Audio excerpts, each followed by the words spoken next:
Hello everyone, welcome back to our channel Mechanism Classes. Harish this side wishing you all very warm greetings. Reaction mechanism हम खत्म कर चुके हैं last lecture में। कुछ topics रहते हैं वो रिएजेंट्स के साथ समझने जरूरी है, वो हम वहाँ पे कवर कर लेंगे। और अब हम शुरू करने जा रहे हैं GOC, general organic chemistry. Mostly क्या करते हैं, सब GOC को सबसे पहले पढ़ते हैं, फिर रिएक्शन मैकेनिज्म पे प्रोसीड करते हैं। हमने रिएक्शन मैकेनिज्म ऐसे तरीके से पढ़ा है कि वहाँ पे हमें GOC की जरूरत पड़ी तो हमने उसको वहाँ पर एक्सप्लेन कर लिया और हमें चीज़ें समझ में आ गई, GOC की भी और रिएक्शन मैकेनिज्म की। तो अब GOC को समझना इतना आसान रहेगा और हम ऐसे ऐसे नोट्स लिखेंगे, मतलब बोलते हुए नोट्स पढ़ेंगे तो समझ में आ जाएगा क्या बात होने वाली है आगे और क्या अब हम समझ रहे हैं। समझते हैं GOC में हम क्या क्या पढ़ने वाले हैं एंटायर चैप्टर में।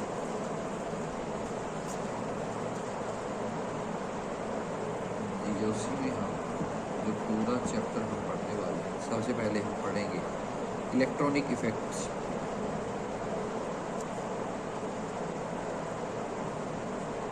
फिर हम पढ़ेंगे स्टेरिक इफेक्ट,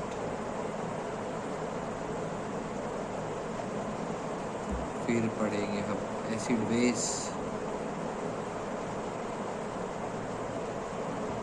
फिर पढ़ेंगे हम एरोमेटिसिटी,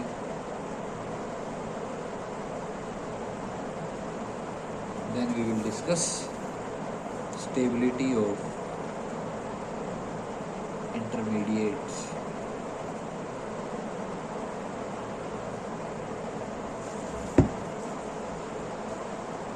बात करें electronic effects which are first inductive effect. बहुत बेसिक्स की बातें रहेंगी, समझते चले जाएंगे बहुत ही आसान तरीके से। Then second we have resonance in electronic effect,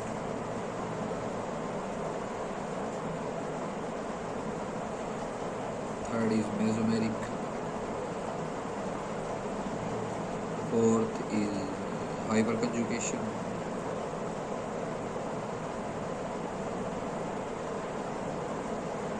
we have reverse hyperconjugation.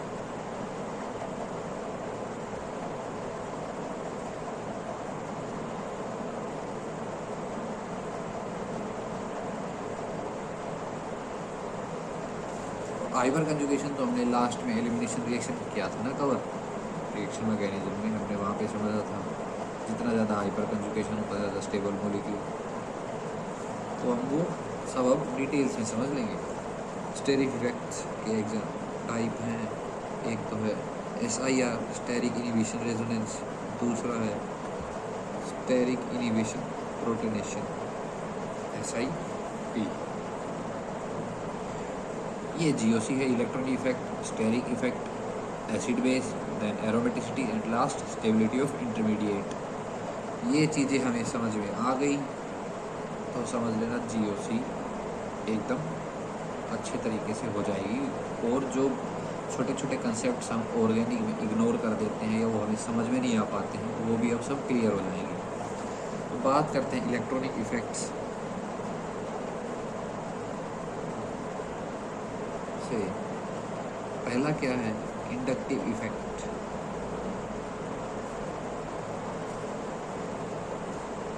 Inductive effect को मैं समझता हूँ खींचातानी से, खींचातानी होगी इंडक्टिव इफेक्ट में। खींचातानी का मतलब डिस्प्लेसमेंट ऑफ, वर्ड पे ध्यान रखना क्या कर रहा हूँ, displacement of electrons through sigma bond. ना रिमूवल कहा है ना ट्रांसफर कहा है, इलेक्ट्रॉन्स हमने क्या कहा है, डिस्प्लेसमेंट। एक जगह से इस जगह पर चले जाएंगे, इलेक्ट्रॉन हट नहीं जाएंगे, बस उनका एक खिसकेगा, उनका एक खिसकना ही हमें इलेक्ट्रॉनिक इफेक्ट का टाइप इंडक्टिव इफेक्ट बताएगा। और ये किस टाइप का होता है, plus I effect and minus I effect, दो तरह के इंडक्टिव इफेक्ट होते हैं। प्लस आई क्या होता है, प्लस आई होता है इलेक्ट्रॉन डोनेशन, या मैं कहूँ electron density donation through sigma bond. हम नोट्स ही ऐसे बना लेंगे कि कुछ एक्सप्लेन करने की जरूरत नहीं पड़ेगी। -I electron density withdrawn through sigma bond. +I मतलब प्लस का मतलब देना, +I का मतलब इलेक्ट्रॉन डेंसिटी हमने डोनेट करी है सिग्मा बॉन्ड के थ्रू। माइनस का मतलब कोई अगर -I इफेक्ट दिखा रहा है तो वो इलेक्ट्रॉन डेंसिटी अपनी तरफ खींच रहा है सिग्मा बॉन्ड के थ्रू। इसके क्या क्या फीचर्स हैं inductive effect? Features of inductive effect.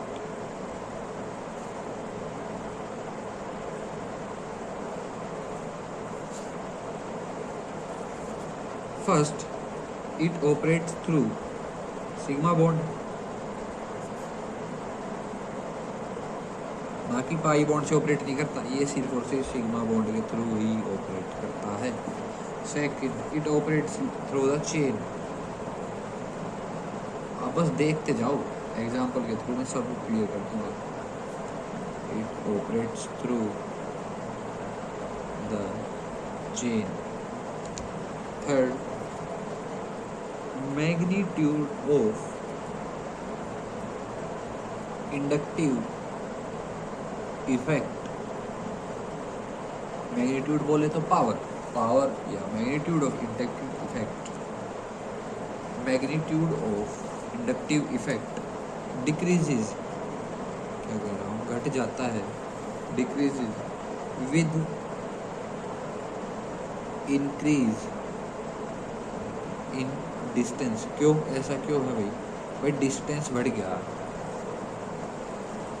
जैसे हमें पहले तो मान लो एक बॉल को थ्रो करना है 50 मीटर पे, अब उस बॉल को बहुत ही स्पीड से कम टाइम के अंदर फेंक पाएंगे, लेकिन उसी बॉल को हमें थ्रो करना हो 500 मीटर दूर, तो हमें टाइम तो ज़्यादा लगेगा, हमारी पावर डिक्रीज हो जाएगी क्योंकि स्पीड कम हो गई, तो हमें पावर कम लगाई है वहाँ उसको बॉल को फेंकने के लिए। ये वही ठीक बात है कि जैसे जैसे साइज, जैसे जैसे डिस्टेंस इंक्रीज होता जाएगा, चेन का जो ग्रुप लगा है वो चाहे +I हो या -I हो, जितना ज़्यादा दूर चला जाएगा चेन से, इंडक्टिव इफेक्ट डिक्रीज होता चला जाएगा। तो मैं कह दूँ क्या, I is inversely proportional to distance. Fourth feature, it is effective up to 3 to 4 carbon atoms. Fifth, it is permanent effect.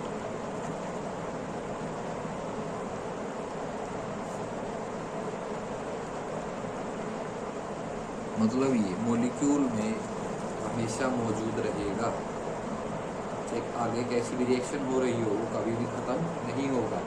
ये उसका एक फीचर है। एग्जाम्पल, ये जो पॉइंट बताए हैं इसका एग्जाम्पल भी तो हो।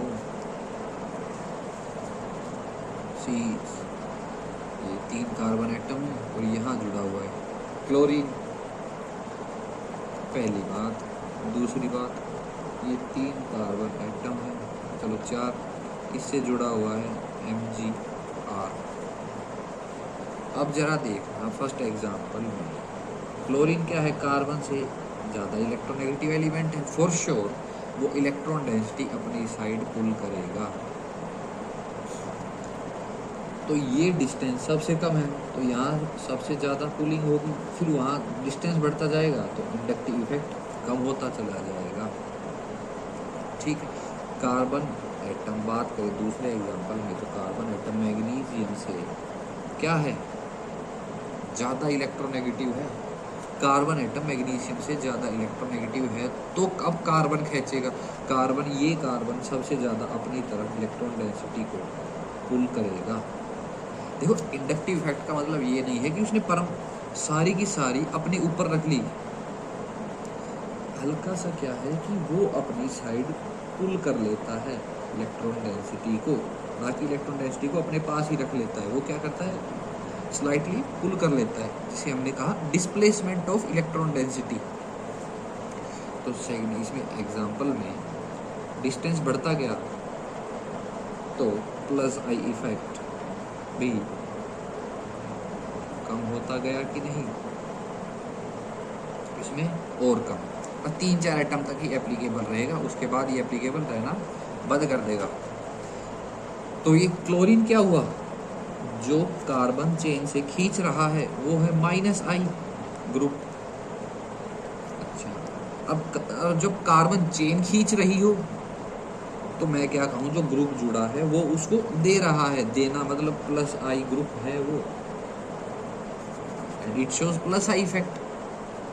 और जो खींच रहा है वो -I इफेक्ट शो करेगा वो ग्रुप। चलिए ठीक है, अब बात करते हैं स्पेसिफिकली +I इफेक्ट की, inductive effect for plus order. +I effect 4 तरह के ग्रुप्स शो करते हैं। आप बस क्लासिफिकेशन समझते जाइए। पहले, जिनके पास +I का मतलब देना, देंगे कौन, जिनके पास होंगे, होंगे किनके पास, जिनके पास तो नेगेटिव चार्ज रहेगा। तो पहला कैटेगरी है नेगेटिव चार्ज +I ग्रुप, ठीक है। दूसरी बात, कौन देगा, ये रहा ना देने वाला +I, कार्बन और मैग्नीज, कार्बन और मैग्नीशियम में से ज़्यादा इलेक्ट्रोनेगेटिव कौन है, कार्बन।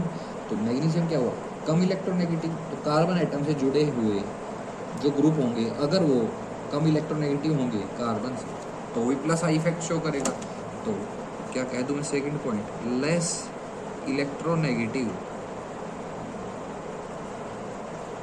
+I ग्रुप, ये दूसरी कैटेगरी।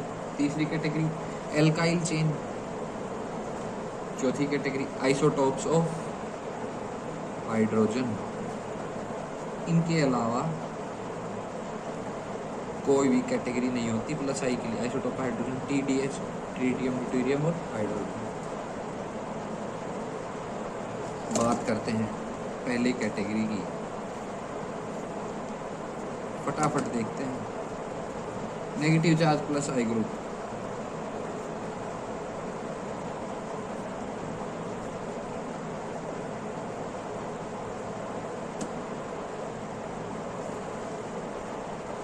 अच्छा, मैं जिस पर ऑपरेट, जिस कार्बन पर या जिस कार्बन चेन पर मुझे ऑपरेट करना हो उसमें PC बोल दूँ। PC मतलब पेरेंट चेन। पेरेंट चेन वो होती है जहाँ पर हम स्टडी कर रहे हैं, जिस चीज़ के ऊपर हम स्टडी कर रहे हैं वो पेरेंट चेन। तो नेगेटिव चार्ज +I ग्रुप के एग्जांपल्स क्या क्या हैं, इसके एग्जांपल हैं PCO नेगेटिव, ये देगा नेगेटिव चार्ज से। PCCH2 negative, PCNH negative, PCCOO negative. तो ज़रा देखना, एक छोटा सा ट्विस्ट समझ में आ जाएगा। मैं लिख दूँ +I is inversely proportional to electronegativity. +I का मतलब क्या होता है, देना। इलेक्ट्रोनेगेटिविटी का मतलब होता है लेना। तो ये दोनों अपोजिट कंसेप्ट्स हो गए। तो एग्जांपल देखने एक बार इसका, ये मॉलिक्यूल ABC, A है PCO नेगेटिव, B है PCCH2 negative and PCNH negative. Electronegativity का ऑर्डर लिख दें क्या, सबसे ज़्यादा इलेक्ट्रोनेगेटिव कौन है, O, A, फिर नाइट्रोजन, फिर कार्बन, ACB। +I का जो जितना ज़्यादा इलेक्ट्रोनेगेटिव वो उतना कम इंडक्टिव इफेक्ट शो करेगा। क्योंकि O नेगेटिव सबसे ज़्यादा खींचने की टेंडेंसी रखता है। प्लस आई का मतलब क्या है, जो जितना देने की टेंडेंसी रखता हो, इसका मतलब जो सबसे ज़्यादा इलेक्ट्रोनेगेटिव होगा वो सबसे कम प्लस आई इफेक्ट शो करेगा, और जो सबसे कम इलेक्ट्रोनेगेटिव होगा ना बी, वो सबसे ज़्यादा प्लस आई इफेक्ट शो करेगा। Therefore B C A is the order of plus I effect. ये फर्स्ट कैटेगरी थी इंडक्टिव इफेक्ट फॉर पॉजिटिविटी। ये फर्स्ट कैटेगरी थी प्लस इंडक्टिव इफेक्ट के लिए। Second category is less electronegative plus I group.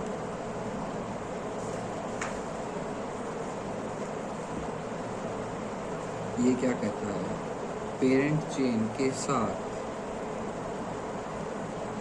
जो atom जुड़ा है और वो कार्बन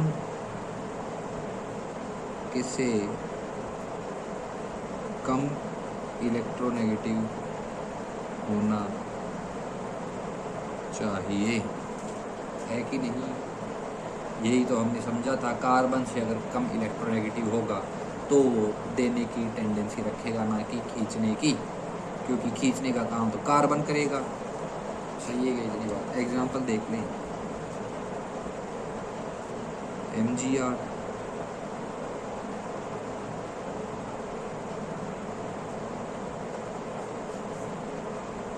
और पेरेंट चेन से जुड़ा है SiMe3, पेरेंट चेन से जुड़ा है SnR3।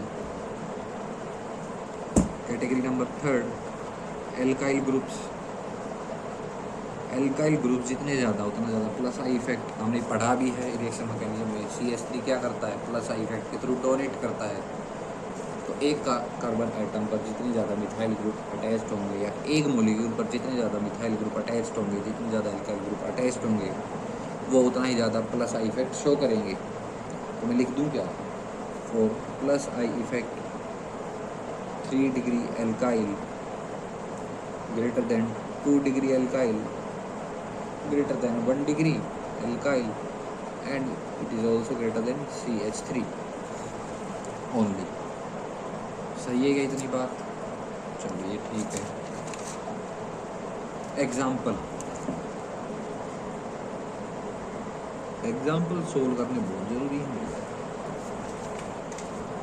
एग्जाम्पल नंबर ए जरा देखो, parent chain CH2 CH CH3, यहाँ पे जुड़ा है CH3।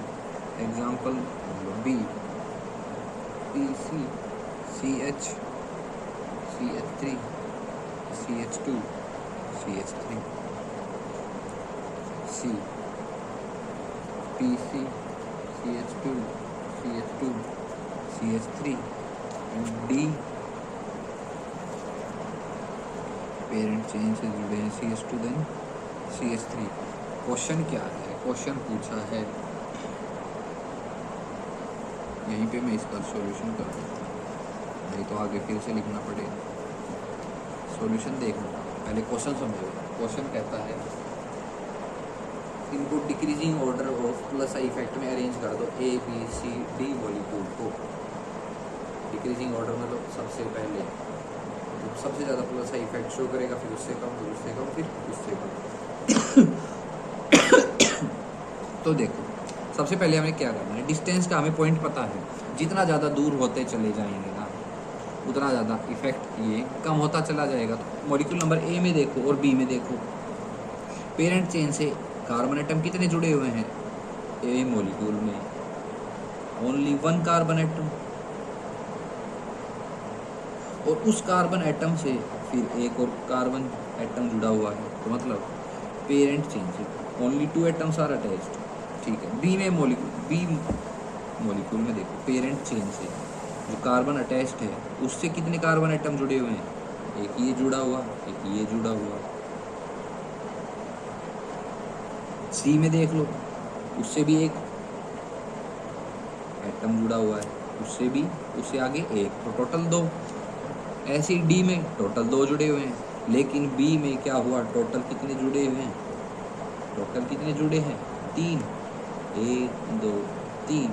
तो बी तो सबसे ज़्यादा हो गई, बी ए बी सी से ज़्यादा हो गया, प्लस आई इफेक्ट। ये अल्काइल ग्रुप है ना भाई, एक रास्ता ये रहा देने का, एक रास्ता ये रहा, टोटल रास्ते कितने हो गए? 2। चलो अब ए बी सी में कंपेयर करते हैं। A C D, A B C, B तो सबसे ज़्यादा हो गया, रहते हैं ए सी डी।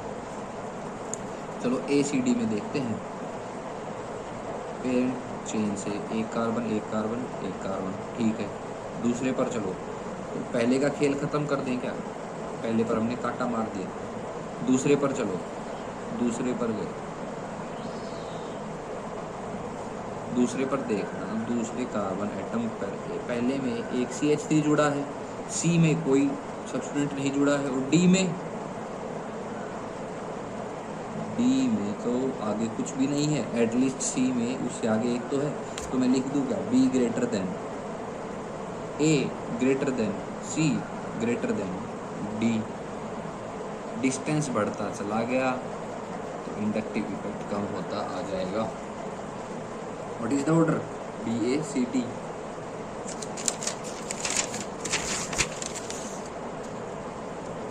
तो यहाँ से मैं क्या कंक्लूजन निकाल दूँ? पहला कंक्लूजन, सबसे पहले PC के साथ, पेरेंट चेन के साथ जो C एटम लगा है उसको कंपेयर करेंगे।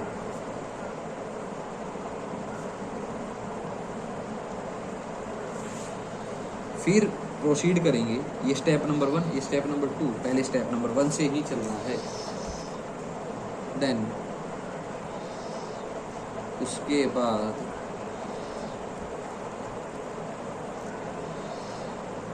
उससे अगला एटम, उससे मतलब जो रूल नंबर 1 है, उससे अगला C एटम देखेंगे।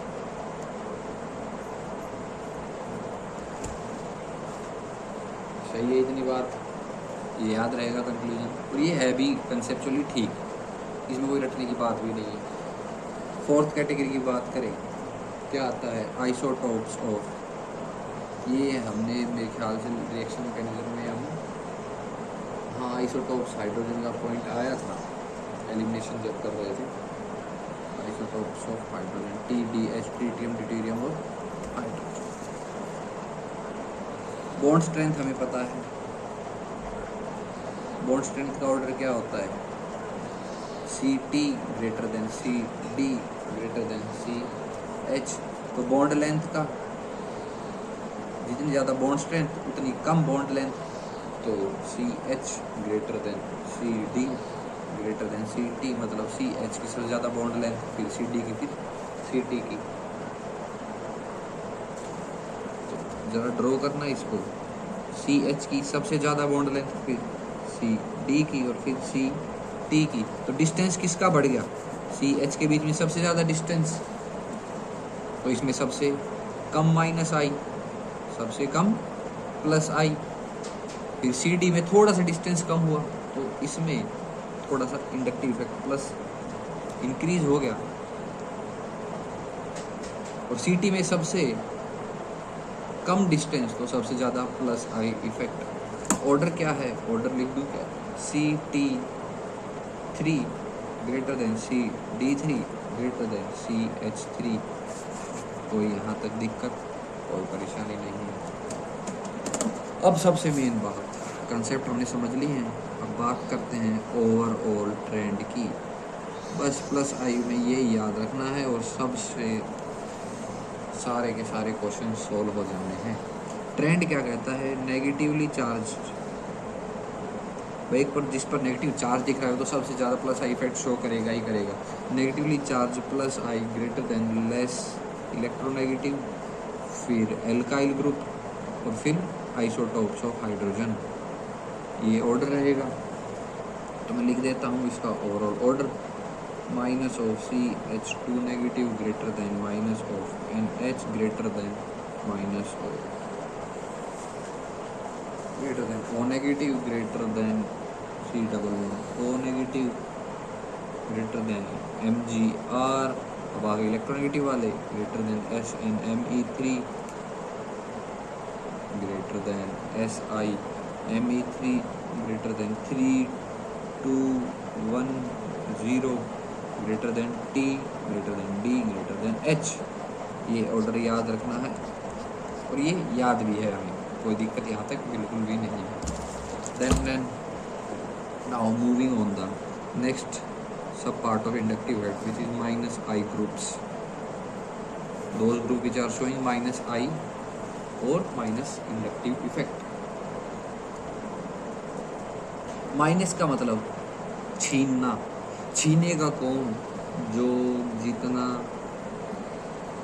ज़्यादा इलेक्ट्रोनेगेटिव होगा वो माइनस आई इफेक्ट ज़्यादा दिखा देगा, है कि नहीं। तो मैं लिख दूं क्या, electronegative direct proportional to minus I effect. चलो इसके क्या क्या चार पार्ट होते हैं वो भी देख लेते हैं प्लस आई इफेक्ट की तरह। सबसे पहला होता है भाई पॉजिटिवली चार्ज, जिसके पास कमी रहेगी वो सबसे ज़्यादा खींचेगा। कमी किसके पास रहेगी, जो अपना पॉजिटिव चार्ज हाथ में लिए बैठा है वो सबसे जल्दी खींच लेगा। Positively charge minus I groups, naked minus I groups, ये भी समझ लेंगे नेकेड माइनस आई ग्रुप क्या होता है।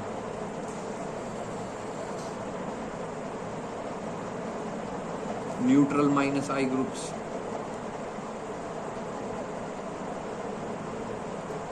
देन ओलिफिनिक। ओलिफिनिक का जिक्र आता है पॉलीकेमिस्ट्री में, जब हम पॉलीमर्स वगैरह डिस्कस करते हैं ना। ओलिफिनिक का मतलब होता है अनसैचुरेटेड बॉन्ड्स। ये है fourth category. Positively charge minus I groups की बात करें, उनके एग्जाम्पल है पीसी के साथ NH3 पॉजिटिव, देन पीसी के साथ NR3 पॉजिटिव, देन पीसी के साथ C ट्रिपल बॉन्ड N। अच्छा, और नेकेड माइनस आई ग्रुप में पीसी के साथ I, पीसी के साथ Cl, पीसी के साथ ब्रोमीन। न्यूट्रल माइनस आई ग्रुप में PCOH, PCSH, PCNH2, PCOCH3।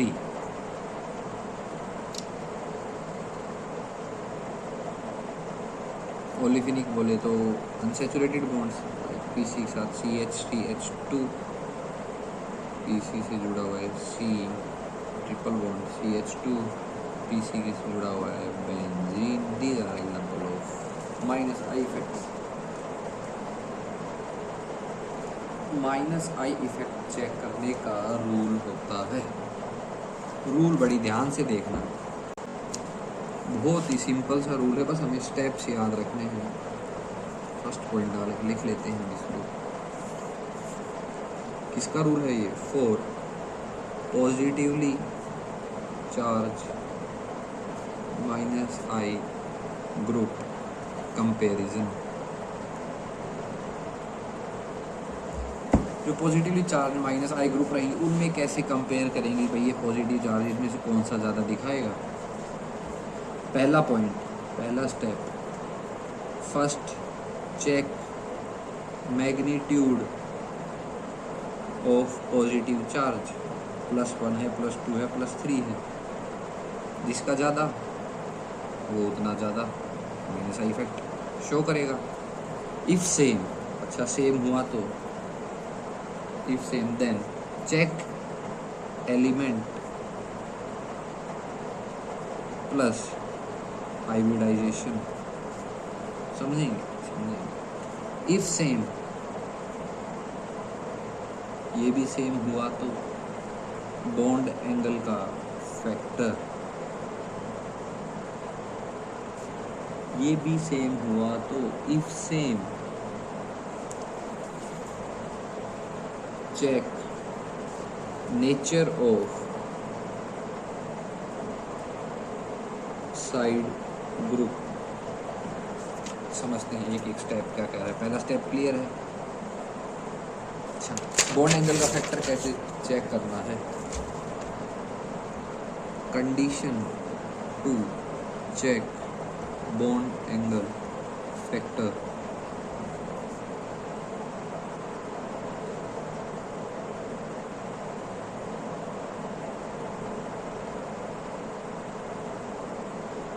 मतलब बॉन्ड एंगल हम कब चेक करेंगे?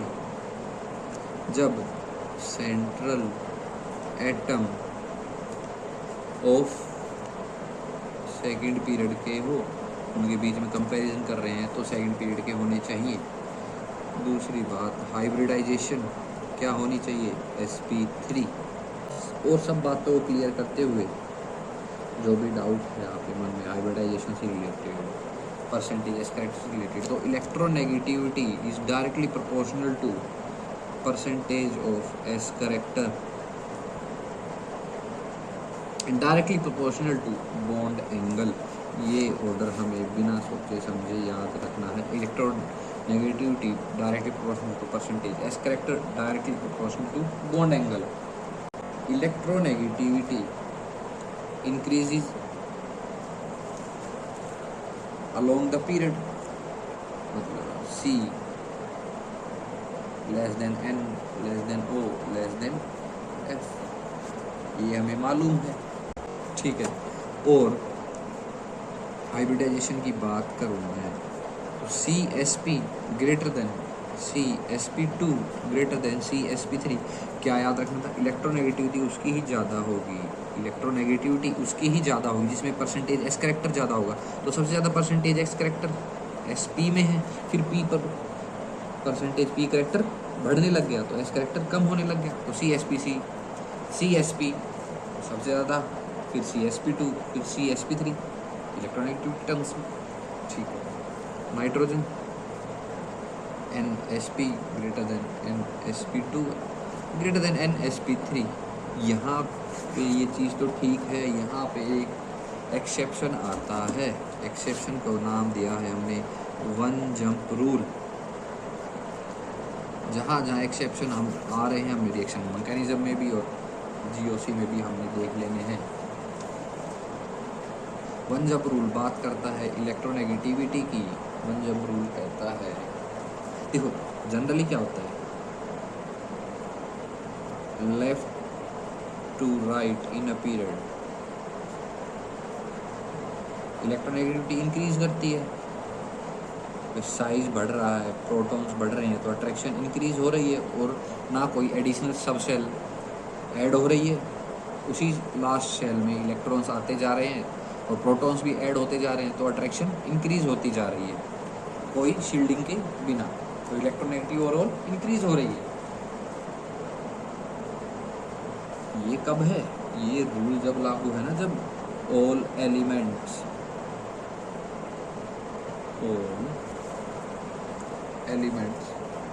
Are same hybridized. ये बात तो तब लागू है जब वो सेम हाइब्रिडाइज्ड है। ये कंपैरिजन हम उस बिहाफ पे कर सकते हैं। बट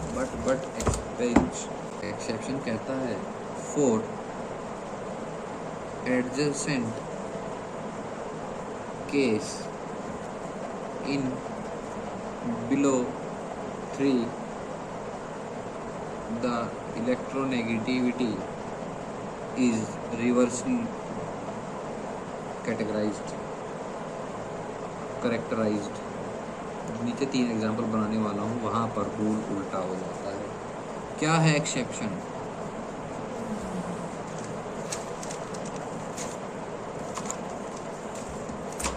एक्सेप्शन को मैं अलग से हाईलाइट करके लिख दे रहा हूँ। CsP greater than NSP3। भाई जनरली तो N ज़्यादा इलेक्ट्रोनेगेटिव है C से, तो वो होना चाहिए था क्या? ज़्यादा इलेक्ट्रोनेगेटिव कार्बन से, लेकिन CsP यहाँ पर परसेंटेज एस कैरेक्टर का पॉइंट डोमिनेट कर गया और उससे अगला जो एटम था उससे वो ज़्यादा इलेक्ट्रोनेगेटिव हो गया, इसलिए हमने कहा इसको one jump rule. Period table तो यही है ना, पीरियड टेबल सेकंड पीरियड के एलिमेंट है ये सारे। कार्बन नाइट्रोजन ऑक्सीजन फ्लोरीन, ऐसे ही तो electrolyte carbon nitrogen oxygen fluorine. अच्छा, फिर NSP ग्रेटर देन OSP3 और OSP ग्रेटर देन FSP3। क्या ये एक्सेप्शन याद रहेंगे इलेक्ट्रोनेगेटिविटी के लिए? ऐसे ही सिमिलरली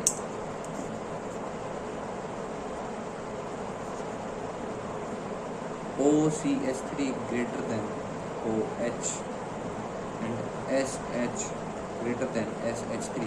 OCH3 और OH में क्या हुआ, बॉन्ड एंगल का फैक्टर आ जाता है, सेकंड पीरियड का एलिमेंट है, इसलिए ज़्यादा बॉन्ड एंगल है तो ज़्यादा इलेक्ट्रोनेगेटिव है।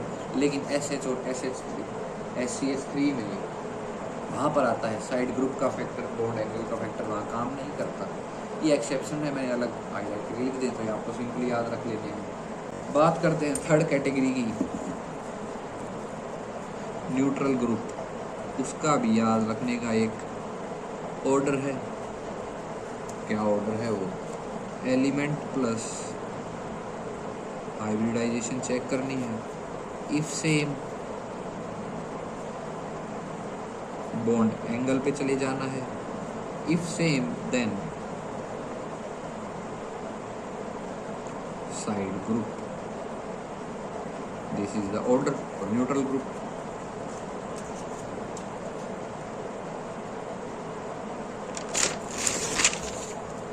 रही बात category number D, olefinic group का, उसका ट्रेंड किस पर डिपेंड करेगा भाई? Minus I direct proportional to electronegativity, directly proportional to percentage S character. जितना ज़्यादा परसेंटेज एस करेक्टर होगा उतना ज़्यादा माइनस आई इफेक्ट शो होगा। ओवरऑल ट्रेंड लिख लेंगे।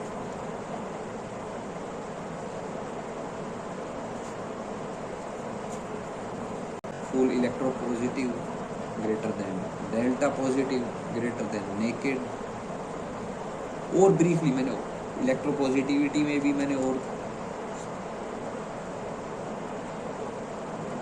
और ब्रीफली डिफरेंशिएट करके लिख दिया है। Naked greater than neutral and greater than olefinic. therefore NR3 positive NH3 positive greater than NO2 del positive greater than C triple bond N del positive C double bond OH greater than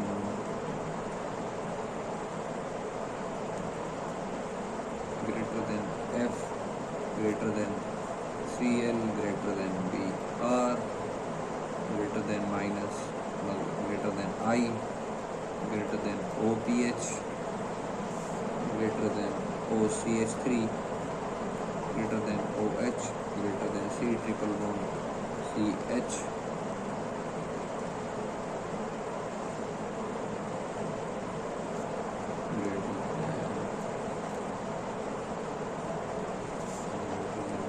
CH double bond CH2 ओलिफिनिक्स वाली सबसे last में। यहाँ पर इस order में एक छोटा सा एक्सेप्शन है। एक्सेप्शन क्या है? Exception naked greater than del positive. उसका एग्जाम्पल है डेल पॉजिटिव का C double bond O R।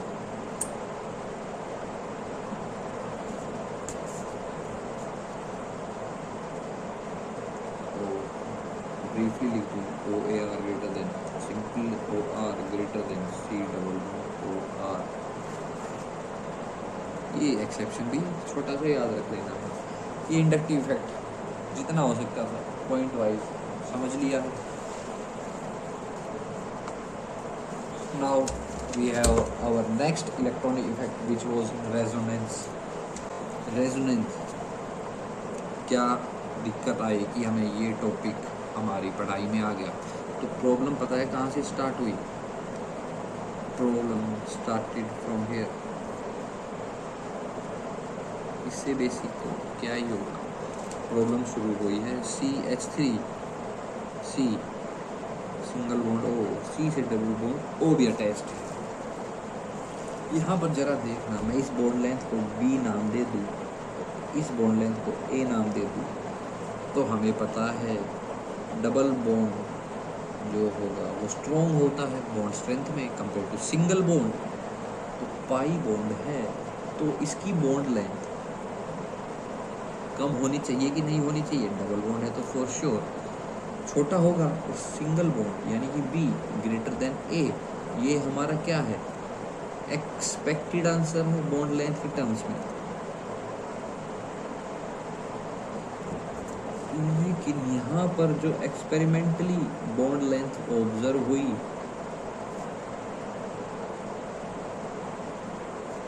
वो कुछ और ही थी, वो थी A = B, बिल्कुल उसके बराबर आई। तो हमारा कंसेप्ट कहाँ गया? सिंगल बॉन्ड और डबल बॉन्ड की स्ट्रेंथ का, वो तो नाकाम हो गया। तो इसी का ही जवाब देते हुए नया कंसेप्ट आया जो हर जगह सही बैठ गया एकदम, वो है रेजोनेंस। कैसे? मुझे पता है ना,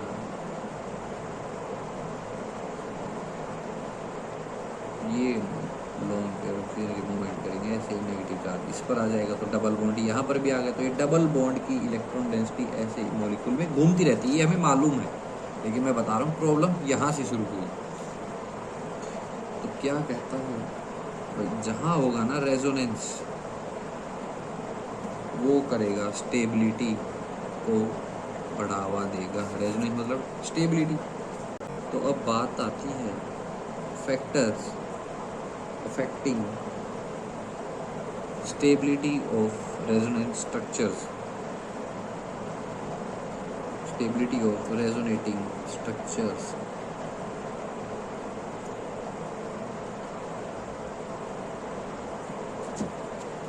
पहली बात, stability of RF is inversely proportional to number of charge. जितना ज़्यादा चार्ज होगा मॉलिक्यूल के अंदर वो उतना ही अनस्टेबल रहेगा। हमें पता है चार्ज एक दुख होता है, कोई उसे रखकर कुछ नहीं है। Second point, number of bonds directly proportional to stability. कोई दिक्कत? यहाँ तक कोई दिक्कत नहीं, सीधी सी बात है ये। लोकेशन ऑफ चार्ज मतलब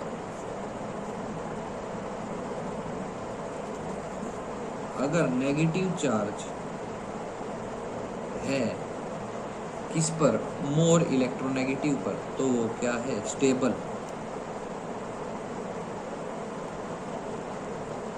और positive charge more electropositive element पर है तो वो स्टेबल है।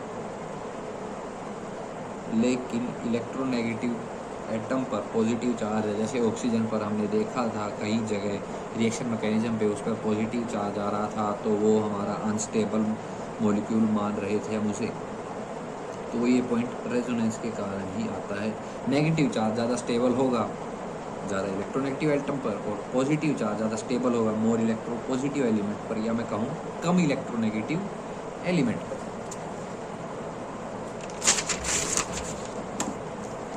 चौथी बात, separation of charge. Opposite charge are close. If opposite charge are close, then stability is increasing. Opposite charge close है तो अट्रैक्शन बनी रहेगी, मॉलिक्यूल खुलेगा नहीं, अनस्टेबल नहीं होगा। लेकिन इफ सिमिलर चार्ज मतलब repulsion, similar charge are close, तो लिख दूं क्या? Repulsion. Then stability will decrease. Last point, intermediate से related. Intermediate like carbocation, carboanion, free radicals. Intermediate जितना ज़्यादा स्टेबल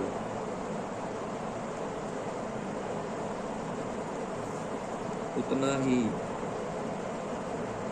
स्टेबल रेजोनेटिंग स्ट्रक्चर। और ब्रीफली मैं बात करूँ और बेसिक्स में चला जाऊँ तो मैं रूल्स लिख दूँ क्या, rules to draw resonating structure. पहला rule, position of atom should remain same. हमें एरो से दिखाना आ गया है कैसे इलेक्ट्रॉन मूवमेंट होती है, कैसे लोन पेयर मूवमेंट होती है, लेकिन हमने कभी भी चेंज नहीं की क्या, पोजीशन ऑफ एन एटम। क्या है पहला rule, position of atom should be same, या मैं कहूँ शुड रिमेन सेम। दूसरी बात, दूसरा rule, total sum of charges should remain same.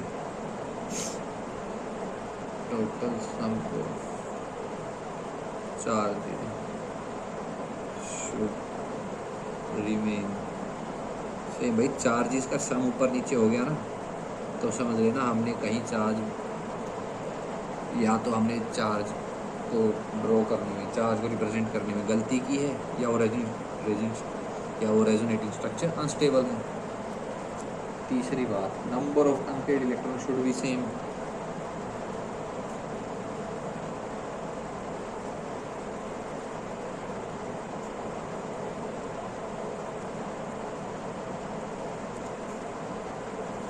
चौथी बात, all the structure should be, ऐसा नहीं है किसी भी एटम से कुछ भी जोड़ देंगे, ऑल द एटम्स, या मतलब all the structures should be Lewis structures.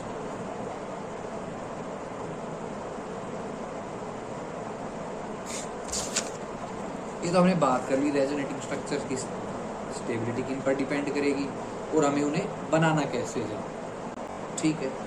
तो नेक्स्ट लेक्चर में हम इनको बनाना सीखेंगे या फिर समझेंगे कि कहाँ पर रेजोनेंस हो रहा है। रेजोनेंस का मतलब delocalisation of charges, it may be negative charge delocalisation, it may be positive charge delocalisation, it may be pi bond delocalisation, it may be lone pair pi bond delocalisation, whatever it will be. So that we will be discussing in the next lecture. That's all for today. We have been through the minus I effect, plus I effect. Thank you. Do it, like and subscribe button.